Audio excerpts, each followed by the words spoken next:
पहले अवंती नगर राजा विक्रम के परिपालन में था। उन्हें राज्य की चाहत अधिक थी। कई राज्यों पर आक्रमण कर उन राज्यों पर अपना अधिकार जमाया था और निरंतर युद्ध करते थे। महाराज, आज आप सभा में भी नहीं आए और कुछ दीर्घ विचार में हो और पता नहीं क्यों कुछ विचलित से लग रहे हो। हाँ मंत्री जी, आखिर मैं इतने युद्ध क्यों ही कर रहा हूँ भला? कितने लोग मेरे कारण बलि चढ़ रहे हैं। शत्रु राज्य के सिपाही नहीं, अपने राज्य के सिपाहियों ने भी मेरे लिए प्राण गंवाए हैं, पर मैंने कभी उनके बारे में नहीं सोचा। इतना युद्ध करके आखिर मैंने क्या पाया? ये संपदा, ये ऐश्वर्य, क्या ये मेरे वारिस के लिए ये? महाराज, आज आप अचानक ऐसी बात क्यों कर रहे हैं? क्या बात है? देखिए महाराज, युद्ध तो एक क्षत्रिय पहचान है। अपने राज्य की रक्षा है तो ही युद्ध होना चाहिए, समझे? ना कि दूसरे राज्य पर आक्रमण करने के लिए। ये सही नहीं है। कल तक तो आप ऐसा नहीं सोचते थे। क्या आप विस्तार से बताएंगे कि बात क्या हुई है? आज प्रातः जब मैं सूर्य नमस्कार कर रहा था, तब एक वृद्धा मेरे पास आई और बोली, मेरे बेटे को बलि चढ़ा दी और तो मेरे पति भी कम उम्र में आपके युद्ध में मारे गए। इतना ही नहीं, मुझ जैसे इस राज्य में कई हैं जिन्होंने अपना सहारा खोया है। उन सबके शव पर इस साम्राज्य को खड़ा किया है आपने। कौन हो तुम बुढ़िया? मेरा अपमान कर रही हो? इतना साहस! तो क्या करेंगे आप महाराज? मारेंगे मुझे? मार दीजिए। इतने लोगों की बलि चढ़ाने के बाद ये छोटी ही बात है। पिछले जन्म के पुण्य से इस जन्म में आप महाराज बने थे, लेकिन इस जन्म में जो आपने पाप किए हैं उससे जरूर आपका अगला जन्म हीन होगा। देखिएगा, ध्यान रहे इस बात का। अच्छा, जैसे तुम्हें इन सब का ज्ञान है। बहुत सुन लिया मैंने। इससे पहले कि मेरी तलवार चले, चली जाओ। तलवार चलाने के अलावा और आता क्या है? दया नहीं, माया नहीं, कुछ नहीं। अब मैं चलती हूँ महाराज। आखिर ये जन्म क्या है? क्या सच में मैंने पिछले जन्म में पुण्य किए होंगे, और क्या इस जन्म में इतने पाप कर रहा हूँ? अगर पिछला जन्म सच है तो क्या अगले जन्म में मैं तुच्छ जन्म लूंगा? मुझे सब विचित्र लग रहा है। क्या आपको इस विषय में कुछ पता है मंत्री जी? क्योंकि मुझे तो कुछ समझ में नहीं आ रहा है। मैंने मात्र बड़ों से ऐसी बात सुनी है। मैं कुछ नहीं जानता हूँ महाराज। मैंने बड़ों से यही सुना है कि अपने कर्मों के आधार पर अपना जीवन निर्भर होता है। यही तो सच है। मेरे पिछले जन्म में क्या था, मैंने कौन से पुण्य किए, आखिर मुझे ये कौन बताएगा? हमारे पिछले जन्म की बातें हमें स्मरण नहीं होती है ना महाराज। हमारे पास रहे ज्योतिषज्ञ भी आने वाले कल के बारे में ही बताते हैं, पर ऐसा किसी को मैंने नहीं देखा है जो पिछले जन्म की बात बताता हो। आप एक काम कीजिए मंत्रीवर, पूरे राज्य में ढिंढोरा बजवाइए आप। सुनो सुनो सुनो, गांव वासियों, महाराज ने संदेश दिया है कि जो भी महाराज के पिछले जन्म के बारे में बताएगा उसे पुरस्कार में 1 लाख सोने की मोहरें दी जाएंगी। और एक बात, जिस किसी ने भी उन्हें गलत विवरण दिया तो याद रखना, उसे दंड के रूप में तुरंत ही फांसी पर चढ़ा दिया जाएगा। सुनो सुनो सुनो। इस तरह महाराज ने पूरे राज्य में घोषणा करवा दी, जिसे सुनकर कुछ लोग सामने आए, पर ये पता चलने पर कि उन्होंने गलत विवरण दिया, उन्हें फांसी पर लटका दिया गया। ऐसे में सुनिए जी, थोड़े से पुराने चावल रखे थे, मार बनाया, पीकर जाइए। नहीं जया, तुमने कल भी नहीं खाया था, मार तुम ही पी लो। आज के खाने के लिए कोई फल लेकर आता हूँ मैं। मंदिर के खोलने का समय हो रहा है, अभी मैं चलता हूँ। ठीक है, जाइए, भगवान सब कुछ ठीक करेंगे जी। इसके बाद रामनाथ मंदिर पहुंचकर पूजा करता है और भगवान से प्रार्थना करता है। हे भगवान, इस प्रांत का कोई भी आदमी मंदिर नहीं आ रहा है। किसी खास दिन के अलावा कोई भक्त नहीं आता। मुझे कोई दक्षिणा नहीं मिल रही है। मैं और मेरी पत्नी भूखे दिन गुजार रहे हैं। मुझे इस बात का दुख नहीं है कि मैं भूखा हूँ, लेकिन मैं भूख से मर जाऊंगा तो आपकी पूजा कौन करेगा भगवान? यही चिंता मुझे सता रही है। दुखी मत हो भक्त, तुम्हारे सामने रहे फूल और अक्षता को लेकर इस राज्य के राजा विक्रम के पास जाओ। वहाँ जाकर उनके पूर्व जन्म का विवरण देने का प्रस्ताव रखो। स्वामी, मुझे महाराज के पूर्व जन्म के बारे में कैसे पता होगा? और आपको तो ये भी पता होगा कि गलत बोलने पर फांसी की सजा है। तुम वहाँ जाओ, चैतन्यपुर गांव में एक अंधा बेल होगा, उसके पास जाओ और इन फूल और अक्षता को उस पर चढ़ाओ। फिर उससे राजा के पूर्व जन्म के बारे में पूछोगे तो उसका उत्तर तुम्हें वहीं मिल जाएगा और तुम्हारा काम बन जाएगा। धन्यवाद प्रभु, मैं ऐसा ही करूँगा। कल ही मैं राजधानी के लिए रवाना हो जाऊंगा। जाओ रामनाथ, तुम्हें विजय प्राप्त होगी। इसके बाद रामनाथ गमछे में फूल और चावल लेकर घर जाता है। उस दिन पत्नी ने घर पर पंच पकवान बनाकर भोजन तैयार कर रखा था। जया, अब सुनो, तुम्हें कुछ बताना है। अब हमारे अच्छे दिन आने वाले हैं। आने वाले हैं नहीं जी, हमारे अच्छे दिन तो अब आ चुके हैं। आप उधर मंदिर गए और इधर आपके पिताजी से लिए कर्ज के पैसे कुछ लोग वापस दे गए। पूरे 100 मोहरे और घर के लिए जरूरी सामान दे गए। इसलिए देखिए आज मैंने कितना कुछ बनाया है खाने में। क्या ऐसा कौन है जिसने पिताजी से कर्ज लिया और मुझे नहीं पता? सब उसकी लीला है।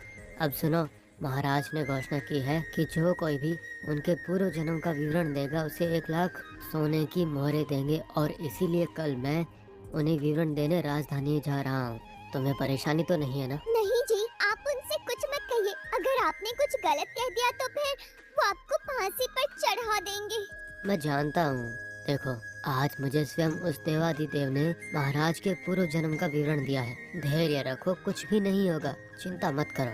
ठीक है, मैं मान लेती हूँ कि आपको भगवान ने बताया है, क्योंकि आज हमारा घर अनाज से भरा हुआ है, हमें धन मिला है। ये सब भगवान की कृपा है, भगवान की ही मर्जी से ये सब हो रहा है। ठीक है, मैं कल सुबह ही राजधानी के लिए निकल जाऊंगा। मेरे लिए भोजन परोस के रख देना। इसके बाद रामनाथ अगली सुबह राजधानी के लिए रवाना होता है। महाराज से मिलकर आने की वजह बताता है। अच्छा, तो तुम मेरे पूर्व जन्म के बारे में बताने के लिए आए हो। ठीक है, क्या जानते हो तुम? अगर तुमने कुछ गलत बताया तो तुम्हें मृत्यु दंड मिलेगा। मुझे कोई भय नहीं है, मुझे साक्षात देवाधिदेव ने बताया है। ठीक है, बताओ जो भी तुम्हें पता है। महाराज, यहाँ से दूर पूरब की ओर चैतन्यपुरी गांव में एक शंभू नाम के किसान के पास एक अंधा बैल है। उसके पास जाकर ये अक्षता और फूल उस पर चढ़ाओगे, फिर उससे अपने पूर्व जन्म के बारे में पूछोगे तो आपको अपना उत्तर मिल जाएगा। आप जाकर अपना समाधान पूछ ले महाराज। क्या कहा? ये अक्षता और फूल मैं उस अंधे बैल पर चढ़ाऊंगा तो उससे मुझे उत्तर मिलेगा? क्या बैल बात कर सकता है? मुझे इस पर विश्वास नहीं है। इसे तुरंत ही फांसी पर चढ़ाया जाए। इस भरी सभा में अपमान का सबक मिलेगा इसे। महाराज, भगवान चाहे तो सृष्टि में किसी से भी बात करवा सकते हैं, इसीलिए आप संदेह मत रखिए। जाकर उस अंधे बैल से अपने पूर्व जन्म के विषय में पूछिए। महाराज, इसे यहीं अतिथि गृह में रखते हैं। ये जो कह रहा है हम वो जगह जाकर सच का पता कर लेंगे। अगर बैल से हमें कोई समाधान नहीं मिला तो हम इसे फांसी पर चढ़ा देंगे। किससे पता कि किसमें कौन सा रहस्य छुपा है? अगर इसने कहा है तो हम लोग कल ही चलते हैं इन सब के लिए। इसकी अगली सुबह महाराज अपने परिवार के साथ चैतन्यपुरी गांव के शंभू से मिलने चले जाते हैं। महाराज, आप मुझ जैसे सामान्य किसान के घर आए? हाँ शंभू, मैंने सुना है तुम्हारे पास एक अंधा बैल है। मैं उसके लिए आया हूँ। कहाँ है वो? उस बैल के लिए आप इतनी दूर चल कर आए हैं महाराज? बताइए, मुझसे कह देते मैं खुद ही आ जाता। इस विषय में हम बाद में बात करेंगे। पहले बताओ कि बैल कहाँ है। संध्या काल से पहले मुझे उसे कुछ प्रश्नों का उत्तर पूछना है। जल्दी बताओ। वो बैल तो तबेले में है महाराज। आइए मैं आपको ले चलता हूँ। ये रहा महाराज। ये बैल तो जन्म से ही अंधा है महाराज। ठीक है, आप सब लोग यहाँ से चले जाइए। मैं इसे एकांत में बात करना चाहता हूँ। यूं उन सबके जाने के बाद महाराज उस बैल के आगे बैठकर अपने साथ लाए फूल और अक्षत उस पर चढ़ाते हैं और उसकी आंखों की रोशनी आ जाती है। महाराज, मैं आपकी ही प्रतीक्षा कर रहा था। जिस दिन आप आते उसी दिन मुझे इस जन्म से मुक्ति मिलने वाली थी। अरे, बैल तो अच्छे से बात कर रहा है। ठीक है, तो तुम्हें पता होगा कि मैं यहाँ किसके लिए आया हूँ। क्या मेरे पूर्व जन्म का विवरण तुम मुझे बता सकते हो? अवश्य महाराज। हमारे अवंती नगर राज्य के दक्षिणी दिशा में शमशान के पास एक पेड़ पर एक पिशाचनी रहती है। उस पिशाचनी पर अमावस की रात ये फूल और अक्षता चढ़ाकर प्रश्न पूछने से आपको सारे उत्तर मिल जाएंगे। सब कुछ पता चल जाएगा। मैं आपको इतना ही बता सकता हूँ महाराज। अरे बाप रे, ये तो चमत्कार है। इसका मतलब रामनाथ की कही बात सत्य थी। अगले 10 दिनों बाद ही अमावस्या की रात है। तब तक मुझे प्रतीक्षा करनी ही पड़ेगी। महाराज वापस लौटकर रामनाथ का आतिथ्य सत्कार करते हैं। आपने जो कहा वही हुआ। बैल ने मुझसे बात की, पर मुझे जो जानना था वो अभी तक पता नहीं चला है। आप तब तक अपने घर जाकर आराम कीजिए। मैं कुछ जरूर उपहार आपके लिए भेज दूंगा। मुझे जिस दिन सारे उत्तर मिल जाएंगे उस दिन आपको 1 लाख मोहरे मैं अवश्य दूंगा, चाहे जो भी हो जाए। ईश्वर की वाणी असत्य नहीं हो सकती महाराज। ईश्वर से प्रार्थना करूंगा कि आपको उत्तर मिल जाए। अब मुझे आज्ञा दीजिए महाराज। रामनाथ साथ अपने घर वापस आ जाता है। अमावस तक महाराज प्रतीक्षा कर दक्षिण दिशा में शमशान तक पहुँचते हैं। वहाँ उस पेड़ के पास जाकर, हे पिशाचिनी, मैं विक्रम हूँ। मैं आपसे एक प्रश्न का उत्तर जानने के लिए। महाराज आप यहाँ, आपको भला मुझसे क्या काम है? हे पिशाचिनी, मैं उत्तर जानने के लिए आया हूँ। मेरे पूर्व जन्म के बारे में बताइए कि आप क्या जानती हैं। महाराज मैं आपको समाधान बताती हूँ। आप मेरे उत्तर पूर्व होने से पहले यहाँ से चले जाओ, नहीं तो मेरे हाथों मारे जाओगे। आपका बच पाना मुश्किल हो जाएगा। ठीक है, मैं आपका उत्तर पूर्ण होने से पहले ही चला जाऊंगा, तो आप जल्दी से बताइए। महाराज आपके राज्य में आर्थिक मंत्री के कार्य पर कार्यरत वासुदेव की पुत्री आपके प्रश्न का उत्तर देगी। इसके लिए आपको अगले पूनम तक प्रतीक्षा करनी होगी। इतना ही नहीं, वो आपकी संबंधी भी है। आप चले जाइए महाराज, मुझे 2 और वर्ष इस जीवन का अनुभव करना होगा। आप जाइए। ये क्या, मेरे राज्य के आर्थिक मंत्री की पुत्री मुझे इसका समाधान देगी? और पिशाचिनी ने बताया कि वो मेरी संबंधी भी है। मैंने तो उसे कभी देखा भी नहीं है, मंत्री क्षत्रिय भी नहीं है, फिर भला वो मेरे संबंधी कैसे हो सकती है? सब कुछ विचित्र चल रहा है। जो भी हो, मुझे लग रहा है कि पूर्व जन्म के विषय में मुझे बहुत ही जल्द पता चलने वाला है, पर मुझे अगले पूनम तक प्रतीक्षा करनी ही होगी। महाराज ने तुरंत आर्थिक मंत्री को बुलाया और सब कुछ बताया। अगले पूनम तक उनकी पुत्री को बुलाने का प्रबंध करने को कहा।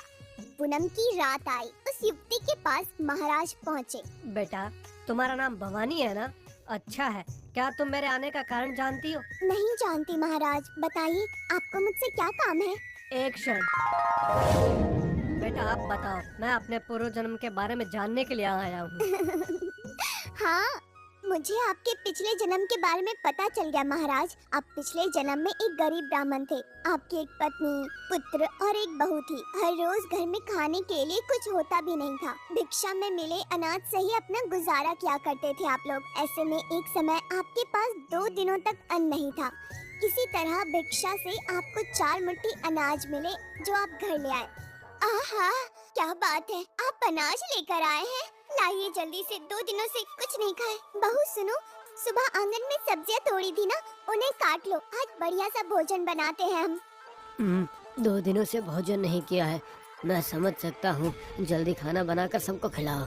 आप जितना अनाज लेकर आए हैं उसमें 2 लोग ही खा पाएंगे। मिल बांटकर हम खा लेंगे, ठीक है? इसके बाद भोजन बनता है। चारों भूखे खाना परोस कर खाने वाले होते हैं। ठीक उसी समय उनके घर के बाहर एक राहगीर दरवाजे पर आता है। सुनिए, घर पर कोई है क्या? भाई साहब, आप कौन हैं? मैंने आपको पहचाना नहीं। हाँ जी, मुझे आप नहीं जानते हो। काशी के लिए निकला एक पदयात्री हूँ। आते हुए रात में हमारी संपदा, हमारा सब कुछ लुट गया है। 4 दिनों तक हम जंगल से होते हुए इस गांव में पहुँचे हैं। मेरी पत्नी भूख से तिल मिला रही है। क्या आप उसके लिए थोड़ा सा आहार दे सकेंगे क्या, कृपा करके?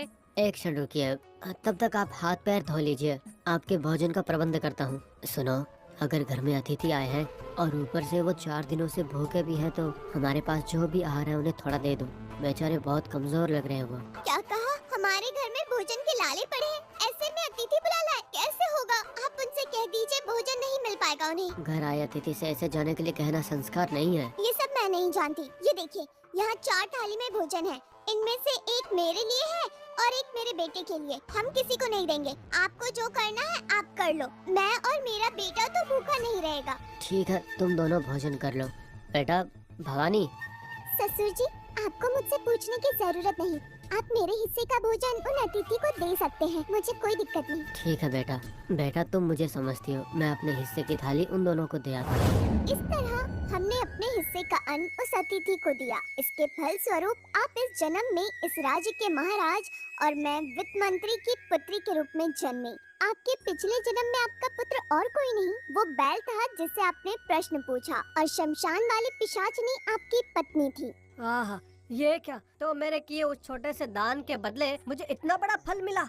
दान छोटा हो या बड़ा जरूरी नहीं महाराज, कैसे समय में दान किया जाए ये ज्यादा जरूरी होता है। उन दोनों पति पत्नी को उस दिन आहार नहीं मिलता तो वो मर जाते। ऐसे में आपने उन्हें भोजन दिया, मुझसे भी ये पुण्य करवाया, जिससे उनकी भूख मिट गई और वो काशी यात्रा पर गए। ये उनके काशी यात्रा का ही फल है।